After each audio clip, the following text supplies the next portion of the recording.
সুবল দাদা, রবীন্দ্রনাথ ঠাকুর। সুবল দাদা আনলো টেনে আদমদিঘির পাড়ে, লাল বাদরের নাচন শেথায় রাম ছাগলের ঘাড়ে। বাদরওয়ালা বাদরটাকে খাওয়ায় শালি ধান্য, রাম ছাগলের গম্ভীরতা কেউ করে না মান্য।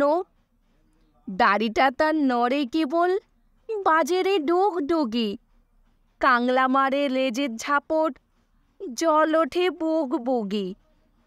রাম ছাগলের ভারী গলায় ভ্যা ভ্যা রবির ডাকে সুড়সুড়ি দেয় থেকে থেকে চৌকিদারের নাকে। হাঁচির পরে বারে বারে যতই হাঁচি ছাড়ে, বাতাসেতে ঘন ঘন কোদাল যেন পারে। হাঁচির পরে সারি সারি হাঁচি নামার চোটে, তেঁতুল বনে ঝড়ের দমক যেন মাথা কোটে। গাছের থেকে এঁচোড়গুলো খসে খসে পড়ে, তালের পাতা ডাইনে বায়ে পাখার মতো নড়ে। দত্তবাড়ির ঘাটের কাছে যেমনি হাঁচি পড়া, আটকে উঠে কাকের থেকে বউ ফেলে দেয় ঘরা। কাকেরা হয় হতবুদ্ধি, বকের ভাঙে ধ্যান, এজলাসেতে চমকে ওঠেন হরিমোহন সেন। টেবিলেতে তুফান ওঠে চা পেয়ালার তলে, বিষম লেগে শৌখিনদের চোখ ভেসে যায় জলে। বিদ্যালয়ের মঞ্চ পড়ে টাক পড়া শিরতলে, পিঠ পেতে দেয় চড়ে বসে টেরিকোটার দলে। গুঁতো মেরে চালাই তারে সেলাম করে আদায়, একটু এদিক ওদিক হলে বিষম দাঙ্গা বাধায়।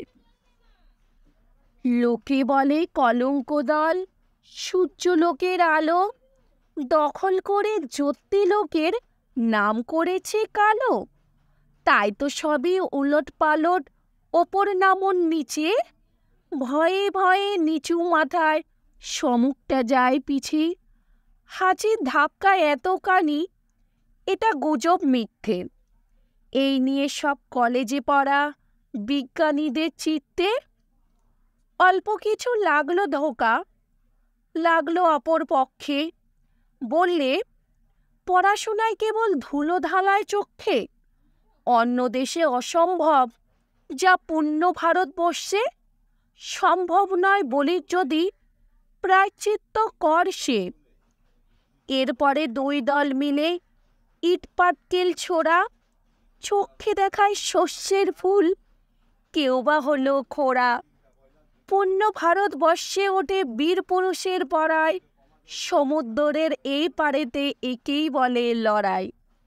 সিন্ধু পাড়ে মৃত্যু নাটে চলছে নাচানাচি, বাংলাদেশের তেঁতুল বনে চৌকিদারের হাঁচি।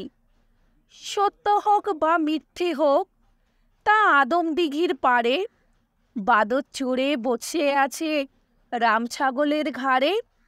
রাম ছাগলের দাড়ি নড়ে বাজেরে ডোগ ডোগি, কাংলা মারে লেজের ঝাপট জল ওঠে বুগ বুগি।